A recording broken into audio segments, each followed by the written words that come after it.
Hello hello hello hello സുഹൃത്തുക്കളെ, 80കളിൽ ഞാൻ വായിച്ചൊരു ചെറുകഥയാണ് പച്ചക്കണ്ണ്. Octavia pass എന്ന് പറയുന്ന ലാറ്റിൻ അമേരിക്കൻ എഴുത്തുകാരൻ്റെയാണ് പച്ചക്കണ്ണ്. വളരെ ചെറിയ ഒരു കഥയാണ് ഇത്.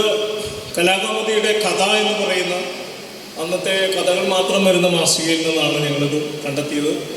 ഒക്ടോവിയ പാസിൻ്റെ ജീവിതം റിയൽ അനുഭവമാണ്. എല്ലാവരും ശ്രദ്ധിക്കുക. ഒക്ടോവിയ പാസിൻ്റെ റിയൽ അനുഭവത്തിലുണ്ടായിരുന്ന ഒരു ദിവസത്തെ ഒരു ചെറിയ ഇൻസിഡൻ്റാണ്. നമ്മൾ ചെറുകഥയുടെ സെമിനാറിലൂടെ കഴിഞ്ഞു. ഒരു സന്ദർഭത്തെ എങ്ങനെ ചെറുകഥയാക്കാം എന്നുള്ളതിൻ്റെ ഏറ്റവും നല്ല തെളിവായിട്ടാണ്. നമ്മുടെ നാടകക്കാർക്കും ഭയങ്കര പ്രചോദനമാണ് ഈ കഥ. പച്ചക്കണ്ണ് എന്ന് പറയുന്നതാണ് ഇതിൻ്റെ രചന. ഒക്ടോവിയ പാസാണ്. ഇപ്പോൾ ഇത് ഞങ്ങൾ കുറേ സ്ഥലത്ത് കളിച്ചിട്ടുണ്ട്. ഞാൻ സോളോ ആയിട്ടും കളിച്ചിട്ടുണ്ട്, രണ്ടുപേരായിട്ടും കളിച്ചിട്ടുണ്ട്. ഇവിടെ അഖിലും ഞാനും ചാക്കോടി അന്തിക്കാട് ഞങ്ങൾ രണ്ടുപേരും കൂടിയിട്ടാണ് ഇത് ചെയ്യുന്നത്. ഇംപ്രവൈസേഷന് സാധ്യമായിട്ടുള്ള ഒരു നാടകം എന്നുള്ള രീതിയിലാണ്. ഒരു 5, 6, 7 മിനിറ്റിനുള്ളിൽ തീർക്കുന്ന രീതിയിലാണ് ഇതിൻ്റെ ഒരു അവതരണം. എല്ലാവരെയും ശ്രദ്ധാകർഷിക്കുന്നു. കാവിശ്ശിക്കയുടെ കതിർ ക്യാമ്പിൽ നാടകവും ഇന്ന് സെമിനാറായിരുന്നു. നാടകത്തിൻ്റെ വർത്തമാനം, രചനയുടെ വർത്തമാനം, നാടകരചനയുടെ വർത്തമാനമാണ്. തീർച്ചയായിട്ടും നാടകം അഭിനയിച്ചുകൊണ്ട് തന്നെയാണ് നാടകത്തെ അതിജീവിക്കുന്നത്. രചനകളെല്ലാം അവതരിപ്പിക്കണം എന്നുള്ളത് തന്നെയാണ്. ഇപ്പോൾ നമ്മൾ ചെക്കോവിൻ്റെയൊക്കെ ഇതേപോലെ ചെറിയ ചെറിയ കഥകൾ എടുത്തിട്ട് അഷ്ടമൂർത്തിയിലൊക്കെ ചെയ്തിട്ടുണ്ട്, താക്കോലൊക്കെ ഒരുപാട് ചെയ്തിട്ടുണ്ട്. അപ്പോൾ പച്ചക്കണ്ണിലേക്ക് വരികയാണ്. എല്ലാവരും ശ്രദ്ധിക്കുന്നു. പച്ചക്കണ്ണ്, ഒക്ടോവിയ പാസ്.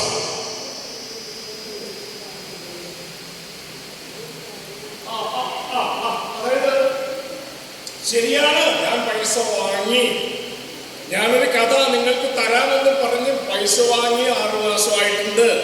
മനസ്സിലാവും. കഥയല്ലേ, കഥ ഞാൻ തന്നിരിക്കും. ഞാൻ ഒക്ടോവിയ പാസ്. ഞാൻ പറഞ്ഞത് തന്നെയാണ്. സംഗതി കുറെ പ്രശ്നങ്ങൾ വന്നു, കുറെ ഫാമിലി പ്രശ്നങ്ങളൊക്കെ വന്നു. എനിക്കത് കംപ്ലീറ്റ് ചെയ്യാൻ പറ്റിയില്ല. ഒരു ത്രെഡ് കിട്ടണ്ടേ, കഥയ്ക്കൊരു ത്രെഡിന് വേണ്ടി ഞാൻ എന്തുമാത്രം അലഞ്ഞു. ഇപ്പോഴും ഞാൻ ലോഡ്ജിൽ നിന്ന് ഇറങ്ങി ഇങ്ങോട്ട് തെരുവിലെത്തിയിരിക്കുകയാണ്. ഇവിടുന്ന് എന്തെങ്കിലും വീട് കിട്ടും. ഓക്കെ, കിട്ടും. ഓക്കെ, ഞാനൊന്ന് ലോഡ്ജുകാരനെ വിളിക്കട്ടെ, എങ്ങനെയാണ് കറങ്ങേണ്ടതെന്നില്ല. ഓക്കെ സാർ, നാളെ രാവിലെ 10 മണിക്ക് വന്നു. 10 മണിക്ക് കഥ റെഡി. ഇനി ഞാൻ അഡ്വാൻസ് വാങ്ങി, ഇനിയിപ്പോൾ ഞാൻ പൈസ തിരിച്ചു തന്ന് എസ്കേപ്പ് ചെയ്യുന്നില്ല. ധൈര്യമായിട്ട് നാളെ രാവിലെ 10 മണിക്ക് കഥ റെഡി. ഞാൻ ലോഡ്ജുകാരനെ വിളിക്കുന്നത് ഒരു എക്സ്പീരിയൻസിന് വേണ്ടിയുള്ളൊരു യാത്രയാണ്. അപ്പോൾ പുള്ളിയോട് ഞാൻ ചോദിക്കാൻ പറ്റുമോ, ഈ പാതിരാക്കി ഈ നഗരത്തിൻ്റെ സ്വഭാവം ഒന്നറിയണം.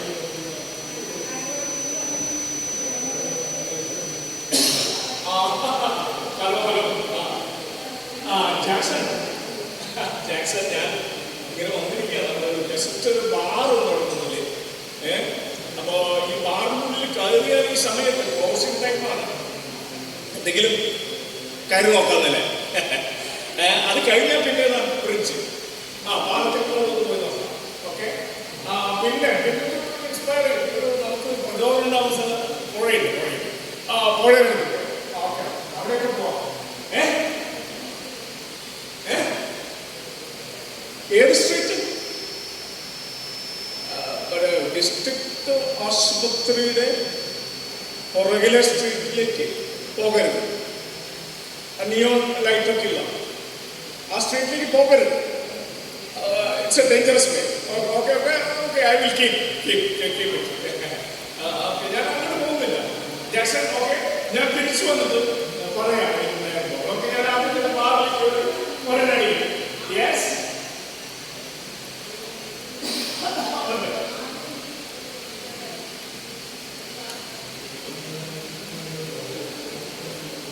ഞാൻ ഒക്ടോവിയ പാസ്. ഞാൻ വരാൻ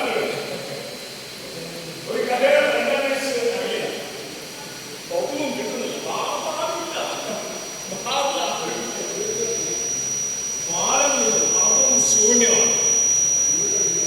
പുഴയുടെ അവിടെ ഒരു മനുഷ്യൻ, ഒരു ബെഗ്ഗ, ഒരു ആക്സിഡന്റ്, എന്തെങ്കിലും ഈ പാതര നേരത്തെ എന്തെങ്കിലും ചുമ്മാ ഒരു നായ ഓടിയാലും മതി. കുറച്ചുകൊണ്ട് ഞാൻ ബാക്കി ഞാൻ ഡെവലപ്പ് ചെയ്യും. പക്ഷെ ഒന്നുമില്ല. Dry dry dry.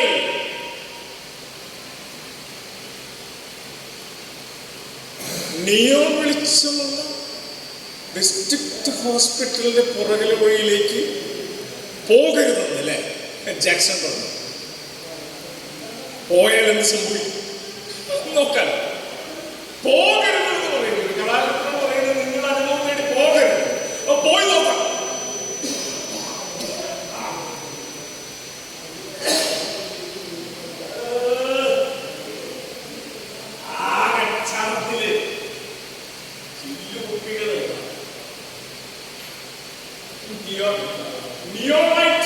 അത് മാത്രം എന്നെ കാത്തിരിക്കുന്ന പോലെയാണ് ഈ സ്പിരിറ്റ്.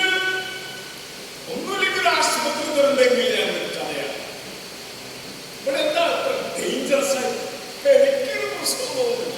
പ്രത്യേകിച്ച് ഒരു പ്രശ്നവും ഈ സ്പിരിറ്റിൽ എനിക്ക് തോന്നുന്നില്ല.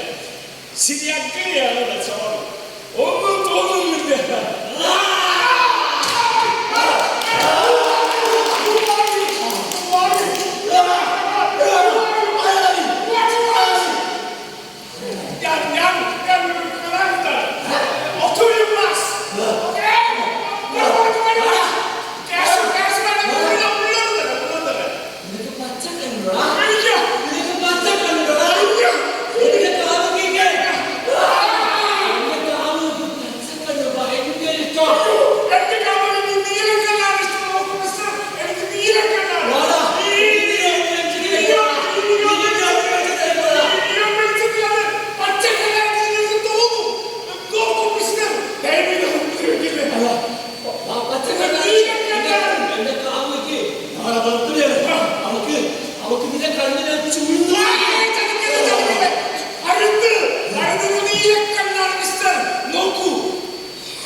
പോലീസ് ഒന്നുമില്ലേ ഇവിടെ ഈ നഗരത്തില്?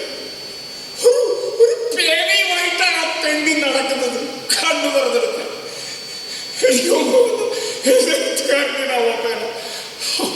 എന്നാലും ഞാൻ രക്ഷപ്പെട്ടു. നിങ്ങൾ വെളിച്ചത്തിൽ ഇതൊക്കെ പച്ചക്കണ്ണായിട്ട് തോന്നുന്നെങ്കിൽ സ്ഥിതി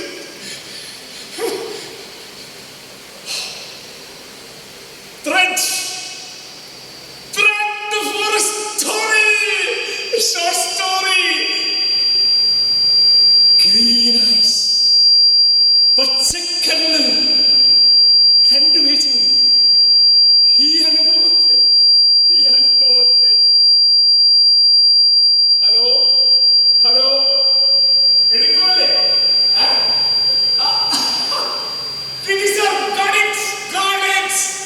ഈ പറഞ്ഞ മാഡ് ലവേഴ്സ് ഈ street behind the district hospital.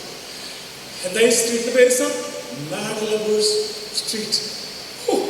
എനിക്ക് കിട്ടി സാർ. ടൈറ്റ് എഴുതിക്കോ. നാളെ 10 മണിയാവണ്ട, നാളെ 8 മണിക്ക് വന്നോ. കഥ റെഡി. പച്ചക്കണ്ണ്, ഗ്രീൻ ഐസ്. ഓക്കെ സാർ, അതാണ് ഞാൻ.